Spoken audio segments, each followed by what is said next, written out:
Welcome to another edition of Coffee with the Goose, where we talk about things that are interesting, fascinating, and irritating. Yes, I'm the Goose. Glad you joined me again. We're going to talk boxing again as we get ready for another title fight this weekend. But before we go any further, as you know, got to have some coffee. That's what it's all about. And my dog, of course, Cooper's around here somewhere. My coffee, very strong, like my opinion, and got some creamer in there to make it sweet, just like me. All right, here we go.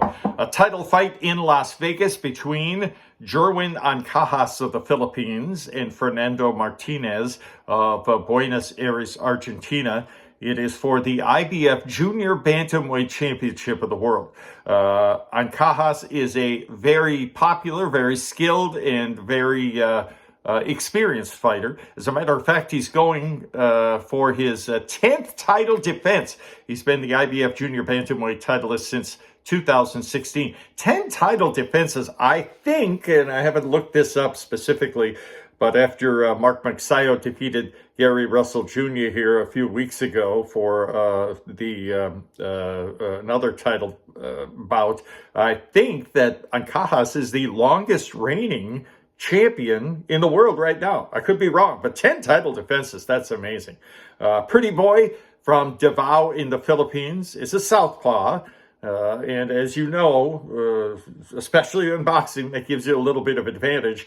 He is 33-1-2 on his career with 22 KOs. He's 30 years old.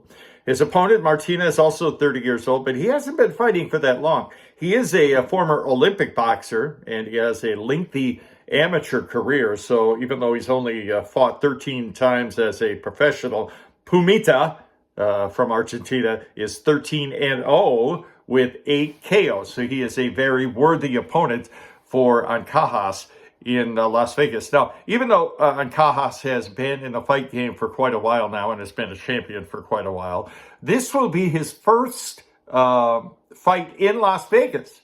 And he's a member of the MP promotions team, I believe. So they're trying to set him up now for bigger and greater things, meaning more specifically a unification bout. But that's down the road. He's got to win this fight first. And he knows that Martinez is a tough, again, worthy opponent, and he's got to win big. It can't be just, a decision, split decision. No, he's got to go in for the kill. And that's what he's all about. He's a headhunter.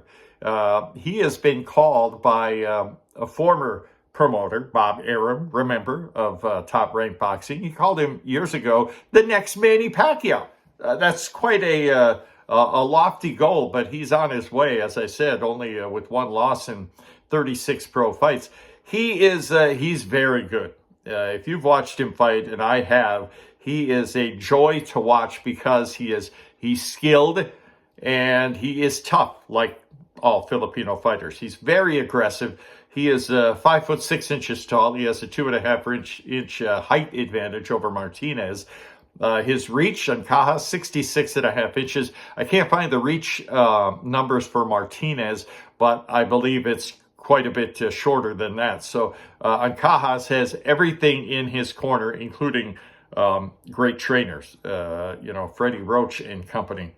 So this is going to be an interesting bout. Oh, by the way, it will be on the undercard. The other two fights in I believe it's Showtime, will be televising this fight. The other two fights on the card, a couple of undefeated super featherweight title boxers, Chris Colbert and Hector Luis Garcia.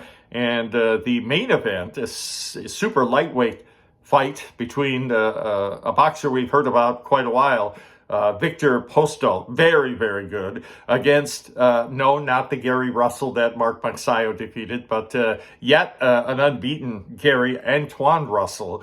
That will be the main event in Las Vegas. So a couple of very good fights on the card.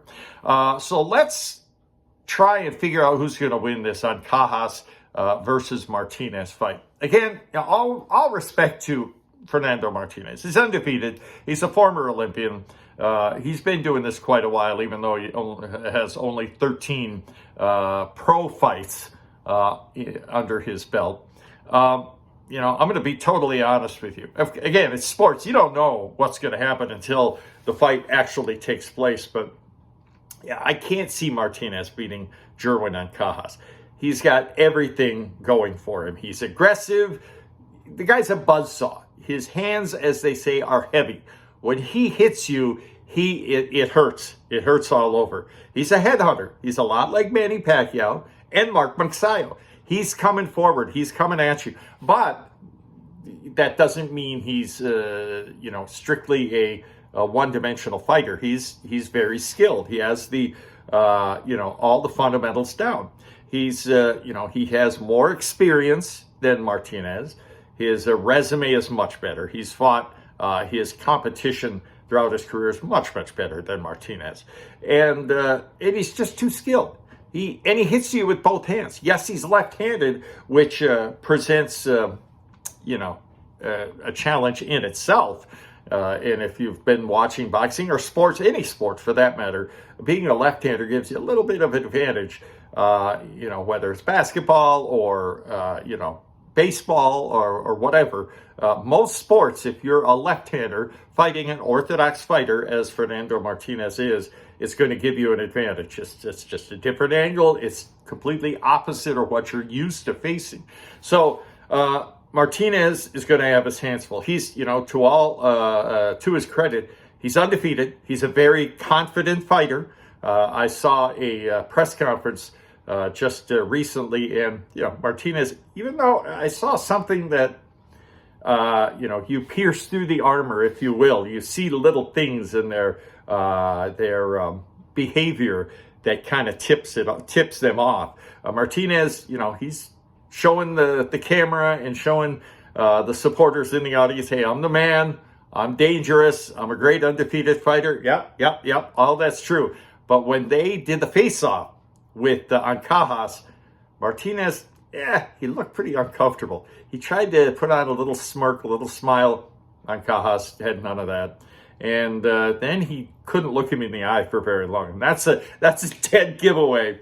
A fighter who's really, at his core, not confident in his ability to deal with this next guy on the horizon. Jerwin Ancajas is a very dangerous fighter. Again, a lot like Manny Pacquiao, a lot like Mark Magsayo, and for that matter, the other three Filipino world champions, John Real Casimero, Nonito Donaire, Mark Magsayo, and Rene Cuarto. He just defended his title here a couple of weeks ago as well. Congratulations, Rene. So he's a typical Filipino fighter. What do I mean by that? He's very skilled, of course, and he's tough as nails. Ancajas is coming after you, and he doesn't want a decision. No, not going to leave it in the hands of the judges. He's coming after you, and he's going to take you out. And you always have to be careful when you make predictions. It's until you see the fight, you don't know exactly what's going to happen. But I think I can say with confidence, Ancajas is going to take out Martinez in Las Vegas. And I believe it's going to be a KO, and I believe it's going to be in the middle rounds, maybe 5th or 6th round, maybe even before that. Again, Fernando Martinez undefeated, but, without the resume, without the experience, and again, facing a left-handed champion like Ancajas is, it's going to be a tough, maybe very painful night for Fernando Martinez. Fights coming up in Las Vegas.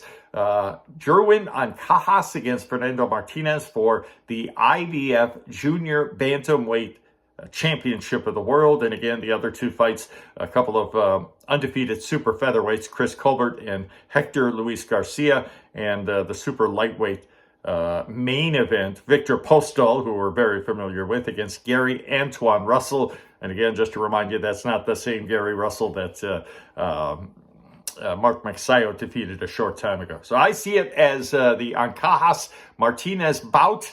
I see it as a clear-cut victory for Ancajas, possibly, probably a KO.